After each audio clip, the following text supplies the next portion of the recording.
I know one of the Gen Z stats was like, everyone was like going crazy. Like it was 50% of Gen Zs don't drink. And it was like, yeah, like 40% of Gen Z are under 18. So of course they don't drink. They're 14 years old. I actually wrote a bit on the newsletter, which is in Spanish. Maybe some people can read it, but the first articles that were published about Gen Z and the attitude to drinks, they didn't even they didn't even go to the trouble of saying, all right, before publishing those numbers, we need to make, of course, like only that percentage of Gen Z is above 18 years old.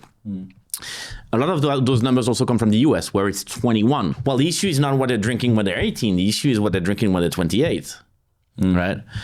And so now that Gen Z is getting older, you'll see, if you look at it, that every 6 months we get an article where we see that the rate of drinking from Gen Z is going up. Yeah. Well, of course, as they get older, which is what really is what we should look at and interesting. And also, if you pay attention to this, you see less and less articles that are talking about health.